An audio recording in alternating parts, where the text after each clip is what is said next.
एक बार पुनः स्वागत है आप सभी विद्यार्थियों का Subhash study centre YouTube channel पर। और आज के इस वीडियो में मैं आपको बताने वाला हूं कि आप विज्ञान विषय का जो पेपर है आपका 4 अप्रैल को, कब है 4 अप्रैल को जो विज्ञान विषय का पेपर है, और इस पेपर में आप अपनी परीक्षा की कॉपी कैसे लिखेंगे, क्योंकि जो पेपर होगा आपका 3 खंडों में विभाजित होगा। विज्ञान विषय का पेपर कितने खंडों में विभाजित होगा? 3 खंडों में विभाजित होगा। खंड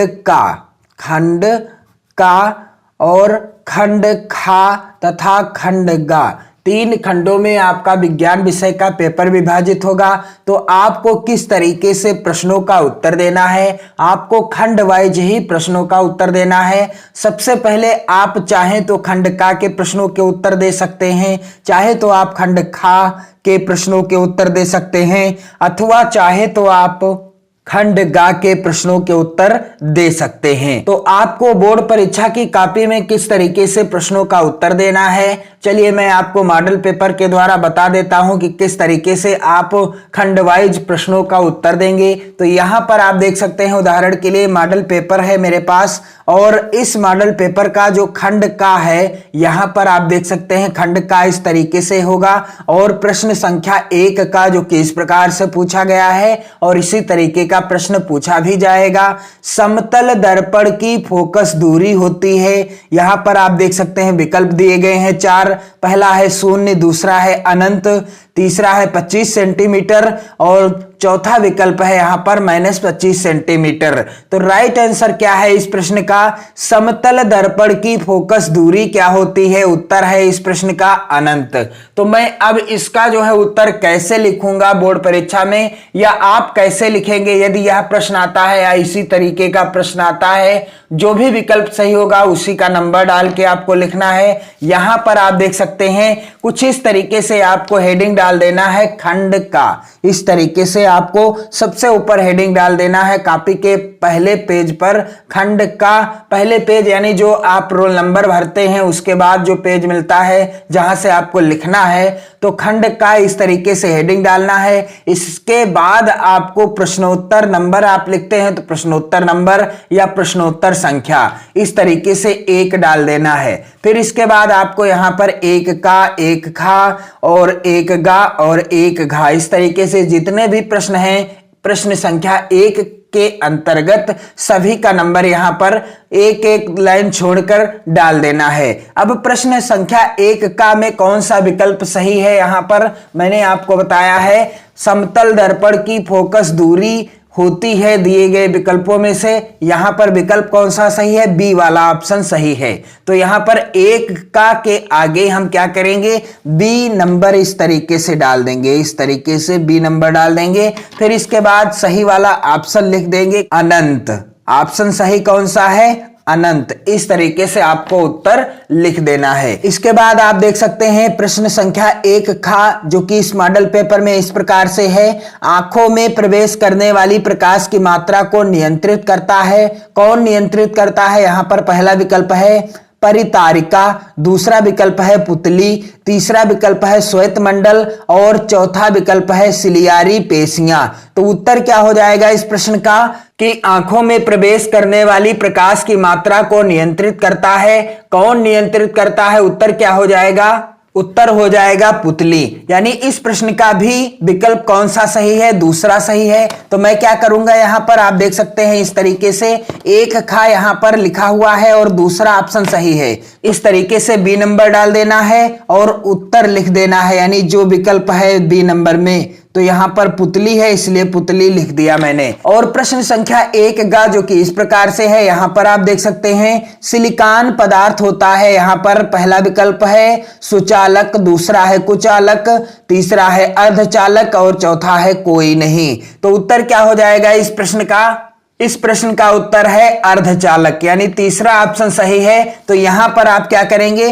एक गा के अंतर्गत यहाँ पर तीसरा ऑप्शन सही है, सी वाला। तो सी नंबर इस तरीके से मैंने डाल दिया है। और क्या लिख दिया है, सी वाले ऑप्शन को इस तरीके से नीले यानी ब्लैक पेन से आपको नंबर डालना है और ब्लू पेन से यानी नीले पेन से आपको लिखना है अर्धचालक यहां पर। तो जो भी विकल्प सही होगा वही नंबर डालकर आपको विकल्प को लिख देना है। इसके बाद यहां पर आप देख सकते हैं प्रश्न संख्या 1 घ जो कि इस प्रकार से है इस मॉडल पेपर में, चुंबकीय क्षेत्र का मात्रक है। तो यहां पर ऑप्शन कौन सा सही है, दूसरा ऑप्शन सही है, वेबर प्रति मीटर स्क्वायर। तो यहां पर बी नंबर यानी दूसरा ऑप्शन का नंबर मैं डाल दूंगा और इसके बाद लिख दूंगा दूसरा ऑप्शन क्या है, वेबर प्रति मीटर स्क्वायर। इस तरीके से लिखा है, दूसरा ऑप्शन इस तरीके से लिख दूंगा। तो प्रश्न संख्या 1 के जितने भी प्रश्न होंगे, एक का, खा, गा और घा, उन सभी प्रश्नों का उत्तर आपको एक पेज पर दे देना है इस तरीके से अच्छे से। इसके बाद आपको क्या करना है, प्रश्न संख्या जो 2 का के अंतर्गत पूछा गया है यहां पर, और 2 का के अंतर्गत जो का है, खा है और गा है, इन सभी प्रश्नों का उत्तर आपको अगले पेज से देना है। यहां पर उदाहरण के लिए आप देख सकते हैं इस तरीके से प्रश्नोत्तर संख्या 2 डाल देना है, फिर 2 का और 2 का प्रश्न का उत्तर लिखना है, और इसके बाद 2 खा का, फिर 2 गा का। इसके बाद खंड खा के अंतर्गत जो प्रश्न होगा वह होगा 5 का के अंतर्गत, तप्त निकिल चूर्ण की उपस्थिति में एसिटिलीन तथा हाइड्रोजन की अभिक्रिया कहलाती है। 4 विकल्प दिए गए हैं, राइट आंसर देने पर आपको 1 नंबर मिलेगा और किस तरीके से आपको उत्तर देना है, तो यहां पर आप देख सकते हैं इस तरीके से आपको हेडिंग क्या डाल देना है, खंड खा और प्रश्नोत्तर संख्या 5। इस तरीके से आप हेडिंग डाल देंगे, खंड खा और प्रश्नोत्तर संख्या 5।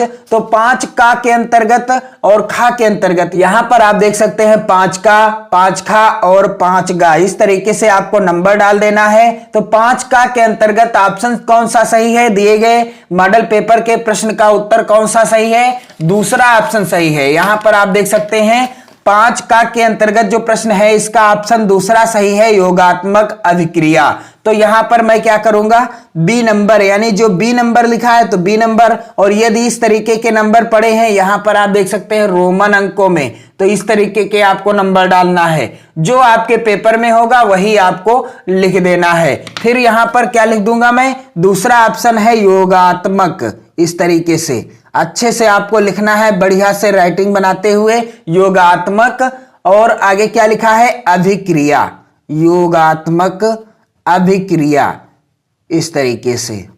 इसके बाद अगला जो प्रश्न है यहां पर आप देख सकते हैं, यह प्रश्न तो बहुत ज्यादा महत्वपूर्ण है, आपको मैंने बताया भी है वीडियो के माध्यम से। शुद्ध जल का पीएच मान है, यहां पर विकल्प दिए गए हैं और उत्तर कौन सा सही है, तीसरा ऑप्शन यानी 7 सही है। तो यहां पर क्या करूंगा मैं, तीसरा ऑप्शन 5 खा के अंतर्गत तीसरा यानी सी वाला ऑप्शन सही है, इस तरीके से नंबर डालकर क्या लिख दूंगा, 7, इस तरीके से मैं लिख दूंगा। और इसके बाद आप देख सकते हैं अगला जो है 5 गा के अंतर्गत प्रश्न, और इस प्रश्न का उत्तर क्या हो जाएगा, C2H5HSO4 को इस तरीके से 160 degree centigrade minus 170 degree centigrade ताप पर गर्म करने पर बनता है। क्या बनता है, तो उत्तर क्या हो जाएगा, तीसरा ऑप्शन सही हो जाएगा, C2H4। ये ऑप्शन सही है, इसलिए यहां पर मैं क्या करूंगा, तीसरा ऑप्शन यानी सी वाला ऑप्शन सही है, और सी नंबर डालने के बाद इस तरीके से तीसरा ऑप्शन जो है C2H4 इस तरीके से लिख दूंगा। तो आप वही ऑप्शन लिखेंगे यानी वही नंबर डालेंगे जो ऑप्शन सही होगा। तो प्रश्न संख्या 5 के अंतर्गत जितने भी प्रश्न होंगे आपको एक पेज पर उन सभी प्रश्नों का उत्तर इस तरीके से दे देना है। अब इसके बाद अगले प्रश्न का उत्तर आपको अगले पेज पर देना है। इसके बाद खंड गा के प्रश्नों का उत्तर आपको कैसे देना है, इस तरीके से आपको हेडिंग डालना है, खंड गा और प्रश्नोत्तर संख्या 9। और प्रश्नोत्तर संख्या 9 के अंतर्गत जितने भी प्रश्न होंगे यहां पर 9 का, 9 खा, 9 गा और 9 घा, इस तरीके से आपको हेडिंग डाल देना है। और इसके बाद आप देख सकते हैं यहां पर उदाहरण के लिए 9 का के अंतर्गत प्रश्न क्या है, पौधों द्वारा श्वसन क्रिया में निम्नलिखित में से कौन सी गैस निकलती है।